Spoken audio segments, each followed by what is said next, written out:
Yo, Raptors! I have a new episode of Mst3k on Netflix. We're talking about the Season 11 series with Jonah Ray and the Bots, as well as the new Mads and new movies, all produced by Joel. And we are talking about, I believe the episode is The Beast from Hollow Mountain. And it is from the 1950s. It's your classic kind of 50s Western. And then a dinosaur shows up. That's pretty much the movie, actually.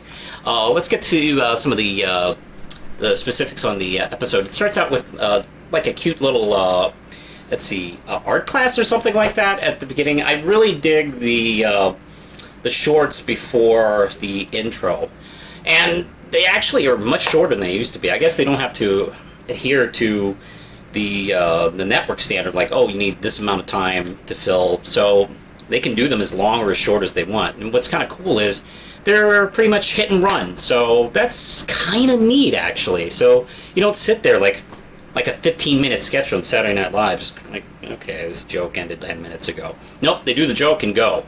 Literally go. They suck up Jonah in the tube, and he has to reenact his own kidnapping every once in a while. I actually really enjoy that. I mentioned that in other reviews of this series, but that's actually one of my favorite running jokes. The fact that he has to, they never recorded the intro, so he's got to reenact his kidnapping for them.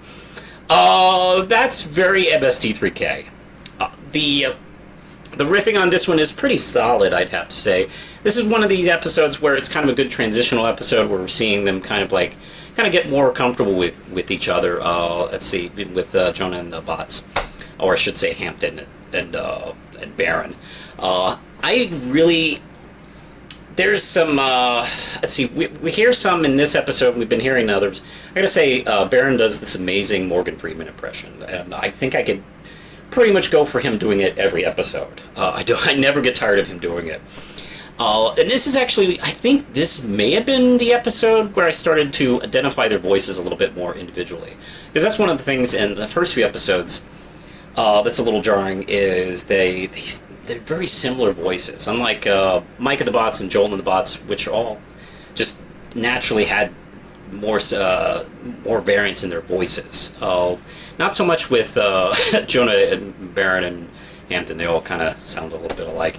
But now, the more I watch it, actually what's great about Mst3k is repeat viewing. You keep watching the show over and over again, so you actually start understanding and the differences in their vocal structure, and they're actually they now sound different. I can now tell the difference between the three of them, and then this is probably one of the episodes, maybe this or the previous episode, where it just started to kind of jump out at me, like, oh, that's a Baron line, that's a Hampton line, that's a Jonah line.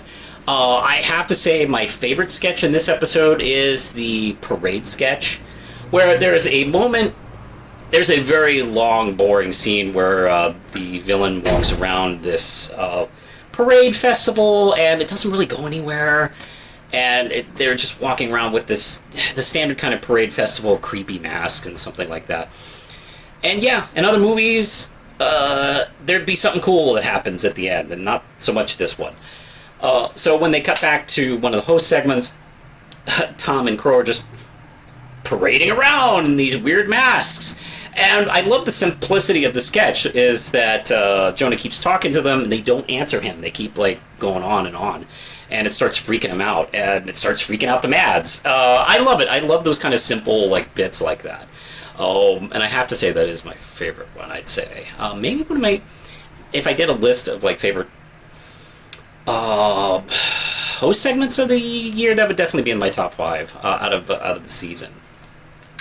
Let's see.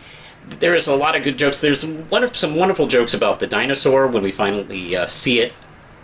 It takes forever, and they keep making that joke, by the way. When we do get to see the Beast, it's this claymation thing that's not quite as good as Harryhausen. It wants to be Harryhausen, but it's not quite there. One of my favorite jokes is probably when it's walking. Crow says, "It has a sassy walk." Man, that's funny. Because it does. It's like, "Hey, how's it going? I'm the dinosaur." there are some wonderful bits about the comic relief but tragic figure. I mean, this guy named Pancho who is this drunken guy who's lost his wife and he's taking care of his kids, and it's funny. They have some wonderful jokes about that and him and that kid. That kid with the piercing voice. I can't stand him. I think he's worse than a Kenny. I think he's really bad. And I know he's supposed to invoke a lot of heartache, but I can't stand it when he talks. And I think it's Servo who makes some really good impressions of him during the movie. All in all, a really good episode. The movie is pretty bad. Real talk about me. I think I pretty much hate 90% of the westerns ever made from 1930 to 1970. A lot of them suck. It's a sore point with me because I grew up in the 70s, so I got to watch a lot of these westerns. My local channels would show westerns on like Saturday afternoons, like movies and TV shows. The local channel here had like a block of them, like from like 12 to 6 or 7 or something like that every Saturday. Channel 27 would do that. They'd play Bonanza and the Big Valley and the Rifleman. And I think sometimes people ask, like, why did the westerns die? Because they were, a lot of people don't understand, especially younger people, they were huge. They were the genre. They were always there. They were huge. And some people wonder, like, oh, is superheroes going to be the next westerns? Like, well, I don't know, because I have a theory about that, because I think oversaturation, and not so much oversaturation in general, just they were boring. So many of them are so boring. The films and TV, I think the TV Western killed the genre, because so many of them are just like some generic white guy just walking around going, hey, stop, blah, blah, blah. And it's violent, it's TV, so they can't be too violent. So they walk around like, hey, something real cool, American man, blah, blah, blah. Yeah, a whole couple of decades of that is kind of hard to take for a whole nation. So I definitely feel like, look, as a kid, I would watch The Rifleman with Chuck Connors, and it's got this awesome, fantastic opening credits where there's a close-up of him holding his gun, from waist down, chest down or something like that, and he's just blam, blam, blam, blam, blam, blam. It's fantastic. It's awesome. It's cool. And the camera rises up in his face, and he's looking all heroic and awesome, looking at whatever he shot. And, it's The Rifleman with Chuck Connors. And okay, yeah, I'm set for this. And then it's a non-funny Andy Griffith show for like a half hour where they talk. I don't know. It's boring. And I remember watching that show as a kid every week going, come on, man, pull out the gun and kill those guys. Nope. He kills the credits, and that's enough, I guess. Bonanza, I've never been able to get through 5 minutes of that show. The opening sequence is great. Actually, as a kid, I would watch the opening sequence of that as well. I guess as a kid, I really love opening sequences. And I also think that not only these boring westerns all over the place helped kill it, I also think the other thing that killed westerns is the cool westerns that came out in the late 60s, like the spaghetti westerns, the Wild Bunch, and a couple others.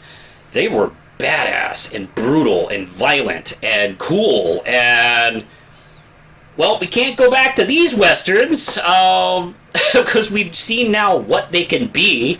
I actually do think, ironically, that kind of like helped kill the genre. And then, of course, like, a lot of people talk about Blazing Saddles, but that pointed out a lot of the absurdity about the genre. I think if the genre was strong enough, I think it would totally survive Blazing Saddles. I think it would have been fine because I think Mel Brooks kind of like was trying to celebrate it at the same time poking fun at it, but I really do feel like it was like punching out a drunk on his last legs. It's like, oh well, oof, I took him out quicker than I thought. So yeah, not a fan. And you get that, except it has a dinosaur. You wait like an hour and a half for this dinosaur to come in. And he delivers, he shows up and, like, attacks everybody. Because they're, like, missing their cattle. And they go to the woods, and then there's a whole bunch of fights with this other guy, and it's just so boring. And the hero walks around a lot and says more boring crap. There's some really good humor about the cemetery he rides his horse through, which is pretty funny jokes. And then the dinosaur shows up with his Gene Simmons tongue. And then sinks in some quicksand, which, of course, according to movies, is the #1 killer of all life, is quicksand.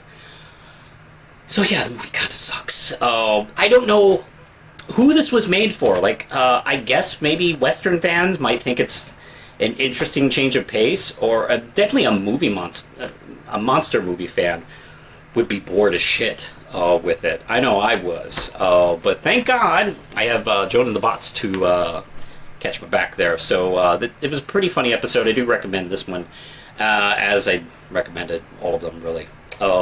What did you, the viewers at home, think? Let me know. And if you like this video, if you like my videos, don't be afraid to like and subscribe, comment, and click the bell. Alright, push the button, Lindsay. They don't play the song on the radio. They don't show that it's